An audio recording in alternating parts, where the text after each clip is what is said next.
Hey everybody, welcome to DadsDen of Pop Culture. If my voice sounds a little bit weird, it's because I've been sick, but I've never missed a Wednesday video upload in like over 3 years. So I'm going for it. So hopefully my voice will not be too distracting for you as we talk about the great 1949 Batman and Robin serial. This was the second time that they'd made it to the big screen, their first outing being in 1943. Batman would beat Superman to the big screen by 5 years after a failed attempt to get a Superman movie up in 1940. And this ended up being turned into The Mysterious Dr. Satan, which I have reviewed on this channel. Now, in the 1949 version, the Caped Crusader and his alter ego, Bruce Wayne, is played by Robert Lowery, who mostly worked in action films and serials with supporting roles in The Mark of Zorro in 1940, The Mummy's Ghost in 1944, and Dangerous Passage in 1944. Great movie. He had a role in TV's Circus Boy, which is what introduced Monkee Mickey Dolenz to the world. I mean, sorta. I'm not sure how many people remembered Circus Boy, but at any rate, he was also in an episode of The Adventures of Superman. His sidekick, Robin the Boy Wonder, is played by Johnny Duncan, who got started as a swing dancer in Benny Goodman's The Gang's All Here, and he was in some East Side Kids and Bowery Boys movies. He also had a bit part in Plan 9 from Outer Space. His youthful appearance got him the role of Dick Grayson and Robin, although he was actually 25 years old at the time. Jane Addams provides the love interest in this film as Vicky Vale, though not much love is actually evident in the film. Mostly she's just frustrated with Bruce Wayne. Her best-known role is probably as the hunchbacked Nina in House of Dracula. The faithful Alfred, sans mustache and English accent, is played by Eric Wilton in an uncredited role. Lyle Talbot plays Commissioner Gordon with mustache. Talbot, of course, had a long career as a character actor, appearing in numerous films and in TV series ranging from The Lone Ranger and The Adventures of Ozzie and Harriet in the 1950s to The Dukes of Hazzard in the 1980s. He was in a few Ed Wood pictures as well, including Plan 9 from Outer Space, and his final film was in Amazon Women on the Moon. So, how does this serial do with Batman lore circa 1949? Well, this was the golden age of comics, and the lighter version of the character that would also inspire the 1966 TV show was the one that we saw in the comics. The show, of course, was also inspired by these serials, hence the cliffhanger two-part episodes for the first couple seasons. And overall, they do a pretty decent job of it. The Batman costume and mask are pretty good for the time, although it was apparently tough to see out of, hence Batman often angling his head like this so that he could see through the eye holes. Robin's costume is pretty accurate, except for the darker cape. In the first Batman serial, Robin got the traditional yellow cape. In this one, from the research I did, it was probably a greenish gray in color. And strangely enough, Batman's famous cape and cowl were actually sort of a maroon-brown color. Sometimes that stuff actually filmed better in black and white than the real colors. Oddly enough, they keep their costumes in a file cabinet. Okay, so that's not quite comic accurate.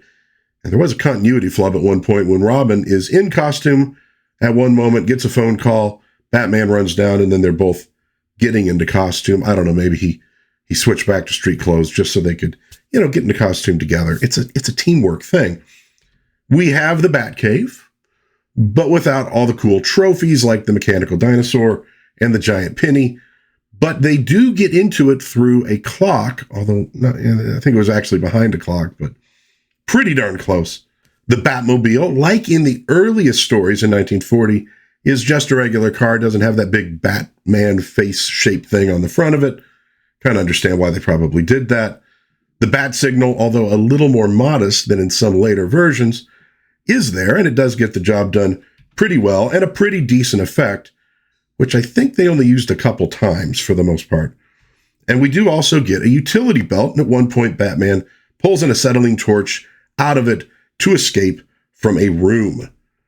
Vicky Vale is a photojournalist, and she spends the movie, like I said, being annoyed at Bruce, which is pretty comic accurate for the time, although Vicky was not actually as major a character in the comics as it is sometimes made out. She was never as prominent as Lois Lane was in the Superman books. Commissioner Gordon is just about what you would expect. The action is set in Gotham City, so overall, you'd probably give them, a good B plus for comic book accuracy. The villain in this piece is the Wizard, not a villain drawn from the comic books really, and a pretty standard example of a movie serial villain of this time period. He's masked in a hood, operates from a secret hideout, sends the thugs out to do his bidding.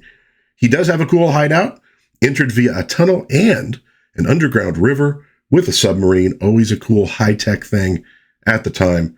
To enter into the actual hideout, you have to face an electric eye that projects your image as a sort of hologram inside the control room. So very cool stuff. In the case of Batman and Robin, they do a nice job of keeping the villain's identity a secret until the very end. Some serials didn't really try to do this. In this one, there are a couple contenders for the role of the villain. The first is cantankerous Professor Hamill, played by William Fawcett. Hamill invented a machine that can remotely control vehicles. And I don't mean vehicles already designed to be remotely controlled. I mean any vehicle on Earth. And this kind of serves as the MacGuffin of the story. If you can control any vehicle anywhere, you can dominate the world.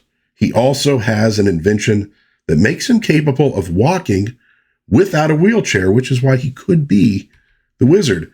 The other contender is Barry Brown, radio gossip columnist played by Rick Vallon.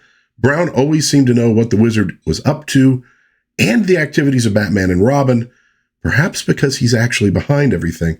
You'll have to watch the serial to find out the Wizard's true identity, but I did like that they teased you along pretty well. And you notice he has everything you need to be a reporter in 1949, a microphone, typewriter, and a pack of refreshing cigarettes to keep his voice in shape. Now, just as you would expect, you get plenty of fight scenes, at least one per episode. The fights are pretty good, and though Robin isn't as acrobatic as in the comic books, he does fight in a slightly different style than Batman. You also see Batman and Robin doing a little bit of science in the Batcave, all pretty accurate to the comic book. But being a serial, you also get your share of cliffhangers, some revolving around death traps for Batman, again, an influence on the 1960s TV show. Now, unlike the TV show, the serial doesn't have a comedic edge to it. It's played pretty straight for the kids as an action adventure. Lowery does a pretty good job as Bruce/Batman, playing the bored playboy as Bruce, and then the serious detective as Batman. Duncan's Robin fits the bill as well. Robin started out as a 7-year-old when he was introduced in 1940 in the comics, and quickly advanced to his 8th birthday. Now, after that, they aged Robin up in about real time until he hit 16. So by 1949, Robin had maxed out as a young high schooler. Again, Duncan looks like he's about ready to go to college, so not too far off from the comic books in that regard. The script doesn't get too bogged down in the sort of back and forth that a lot of old serials did. Batman and Robin pursue the Wizard and his men through a number of adventures, but they're all pretty, entertaining. They're all pretty involving. In chapter 1, we are introduced to the Wizard and his men when they steal Professor Hamill's remote control gizmo. In chapter 2, Batman seizes the diamonds the Wizard needs to power his remote control gizmo, and the Wizard plots to get more by first robbing a train to obtain a powerful explosive. In chapter 3, we discover that the robbery was successful. The Wizard hypnotizes a guy to do the job for him. In chapter 4, a captive Robin helps lead Batman to the crooks, and he nearly winds up a crispy critter. In chapter 5, the dynamic duo must face a terrible betrayal. In chapter 6, Batman goes undercover, and we get a dandy death trap. Chapter 7 sees Batman and Robin involved in a fatal blast. In chapter 8, Batman does some skydiving as he and Robin try to track down the Wizard's hideout. Chapter 9 introduces a new variation on cliff diving. In chapter 10, Batman takes a fall, and you get a great special effect in this one. Chapter 11 sees Robin employ some trickery. They do give Robin some things to do in the serial on his own. I think in 1949, Robin was still getting solo stories in Star Spangled Comics, so he was kind of, he was a pretty popular character in his own right. Batman and Robin get closer to the Wizard's hideout in Chapter 12. They do make an effort at Batman being a detective in this thing. In Chapter 13, the Wizard gets a new gizmo that allows him to become invisible. There is a cowardly assassination in Chapter 14, while Mark Twain apparently looks on, and of course it all comes to a head in Chapter 15 when Batman and Robin finally unmask the Wizard and put an end to his dirty deeds. I hope that's not a spoiler. I mean, the title of the chapter is Batman Victorious, so you probably would have figured it out on your own. They really push the mystery right to the end with this one, and it's a nice little twist that you get. George Plimpton, Joseph Poland, and Royal Cole should be commended for their story in this one. The serial is directed by Spencer Gordon-Bennett, who would go on to direct both of the Superman serials, and he directed The Green Archer, a serial I reviewed a couple years back and really, really, really liked.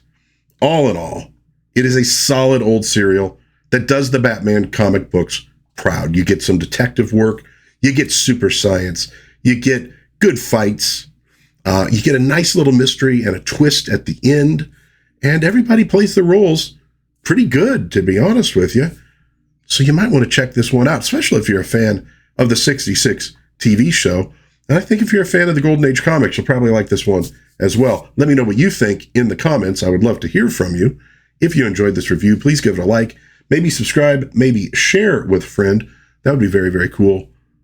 But until next time, God bless everybody. Please be kind to one another. Have a little bit of fun out there. I'm glad I actually made it through this thing. And I will hopefully see you again soon in Dad's Den of Pop Culture. Bye-bye.